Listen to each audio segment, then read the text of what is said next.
Hey everybody, this is Christopher Kelly, managing producer of entertainment for NJ.com, joined once again by our food dude, Pete Genovese, Hey. for our weekly chat about New Jersey food.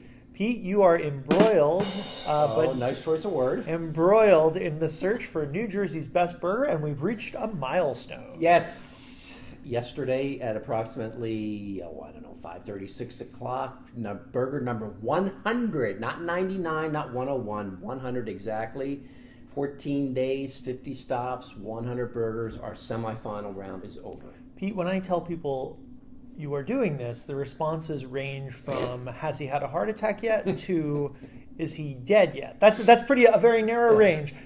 Most people are worried about your health. I think I look in good health. I've been running. That helps.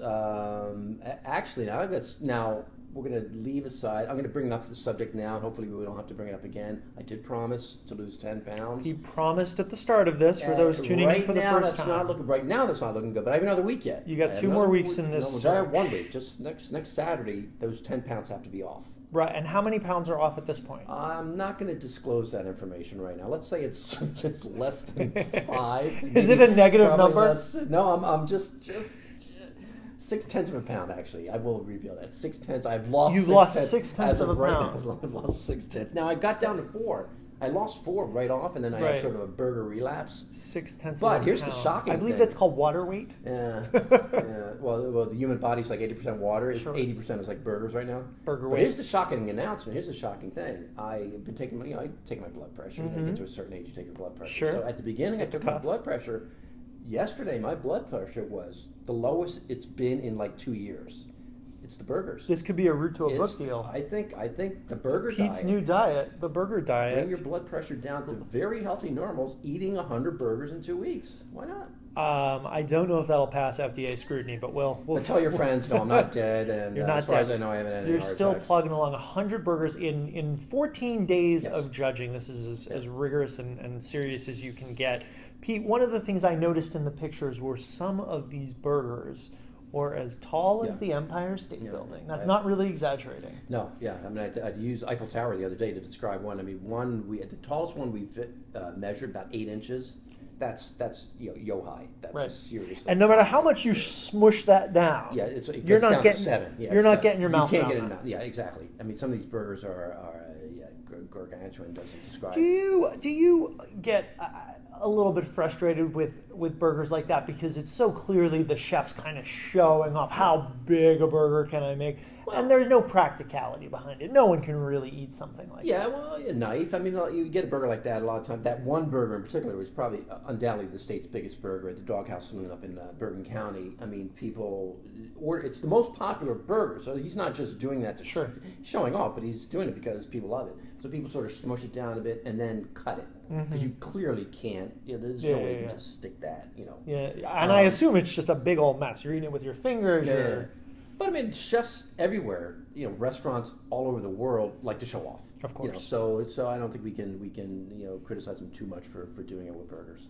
And there was a burger too that was stuffed with onion rings. Onion rings. That was that was the Eiffel Tower burger, Urban Burger in Cranford, with these fat crunchy onion rings, sort of holding the tower up.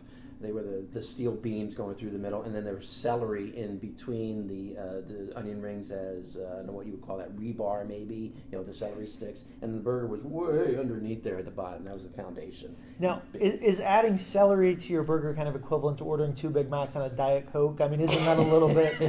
Yeah, I'm not a sure little disconnect there. I think the celery helped to the structural part of it. I don't think it was the taste part. I think it was structurally sort of held up the onion rings and kept the burger from teetering. I think there's some sort of aerodynamic thing going on there. Let's talk a little bit about what you've learned through this process. I mean, not a lot of people spend 14 basically consecutive days. You had a couple of days off in there, but 14 basically consecutive days eating hamburgers. What changes in your mind while that's happening? I mean, does it give you a new appreciation for hamburgers? Does it make you sick of hamburgers? Something in between those two poles?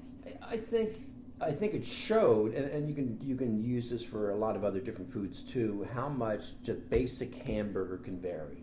Because everyone was using a different kind of meat, different meat suppliers, different blends, 80-20. It's usually 80-20, but we had one guy who was doing 60-40, which is I've never heard of that. Wow. 64, that's like all fat. It's That's like a seriously fatty burger. fatty burger. So the composition, the kind of meat, some was just chuck, some was short rib brisket, chuck combination, Angus beef. So something as simple as the American burger can have so many variations, and that doesn't even take into account the toppings. Toppings. That was what I was just going to say. Sauces, the kind of roll. There's so many. All these burgers were different. It may seem like, it's sort of Groundhog Day over and over again, but the burgers really were different, and they could be judged. I think judging them is. Do you sort of, as you're eating it, what's the sort of process when you're eating? Are you breaking it apart? Are you tasting the individual elements? Are you just tasting it as a whole? I usually take one good bite, one good in the face kind of bite, just sort of get that sort of sensory, and then to taste the smell and all that. Sure. We were to stop one of our stops yesterday in Bergen County, Boom Burger in Rochelle Park. They promised, this is what it exactly says on the menu, an explosion of cheese. That sounds like That's exactly what it said. I swear. That sounds like a bad first date. And we did a video, and there was no explosion. I thought it was like sort of a burst or a mild something or other. Well, I like it. I don't know about that explosion part. I think they need to maybe find a new word. Maybe a burst might be more appropriate. But as you can see, it's very juicy, very pleasantly greasy. But so they stuffed the cheese obviously inside the burger, so that's where Right. the explosion comes from. And maybe I didn't bite down hard enough to get the explosion, but it's just funny how places pitch their burgers too. It wasn't like very few places said just burger. There was always some sort of trick, or Right. some sort of gimmick, or we put this on and nobody does that, and so like I said, take something as ordinary. You think something burgers about as simple as food as possible. It's just a hunk of meat. No, it's just everything that goes into that burger. It can, there was wide variation, and I'm sure we're going to see that in our 10 finalists too. There's going to be all kinds of burgers. Well, it's sort of like great chefs always say you can judge a great chef on his omelet or his soup. It's what you can do with the basics that really distinguish you from a million other chefs, I think. When we did this similar project with bars and we got to this point, I remember you told me this is going to be impossible picking 10 finalists because there's so many good competitors. Yes. Same case here, a Yes. little bit easier? Absolutely. I think in some ways it's easier and more difficult. Bars was more intangibles. We weren't rating food. It's ambiance, history, tradition, service, all this thing. Burgers, you would think it'd be similar or easier because it's just a burger. It's just one thing you're focused on. But there were a lot of really good burgers. There are some right now that I can immediately. There are no chance of getting to the final 10, but there's a lot. 100 burgers, and there are places that had 2 really strong burgers. So you're not going to get both on. But I think in some ways it's easier because it's more focused. You can just think of one thing. But I think it's going to be tougher because we really had a lot of good burgers on this trip. What? So there's, these things always, there's always going to be disappointment. There's going to be a lot of burger folks that are disappointed in owners. But of the 10 you choose, and I know we're not announcing that yet. We'll explain when we're not announcing in a minute. I haven't even clear in my mind what those 10 are. But of the ones that have risen to the top, a through line, No. a common theme? I don't. Well, I mean, good meat. Obviously, you have to have good meat. I don't care if you put, foie gras and imported truffle oil, this rare 1820 truffle oil on your burger. If the meat is not good, you're out. Sure. That's it. Now we had a burger just in the last couple of days, a very well-known burger place, and the meat tasted off. It was just off for whatever reason. It smelled a little, just bringing it up to my nose, it's not smelling right. And when I tasted it, there was something, I don't know if it was laying around too long, might have been from yesterday. So they're out. I'm not going to say who that was, but it's a name everyone recognizes. So you have to start with, obviously, good meat. That they all have really good meat.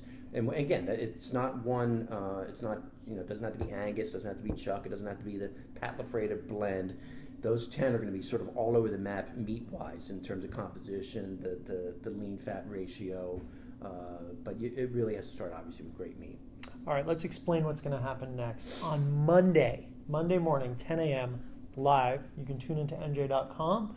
We are going to be on Periscope, and we are going to be announcing live the 10 finals. You haven't even determined them yet. There's a whole bunch of places bouncing around your head. I'm going into secret hiding, the cone of burger silence. Yeah, in the cave somewhere, I'm thinking like maybe the south of not the south of France, the somewhere on the coast.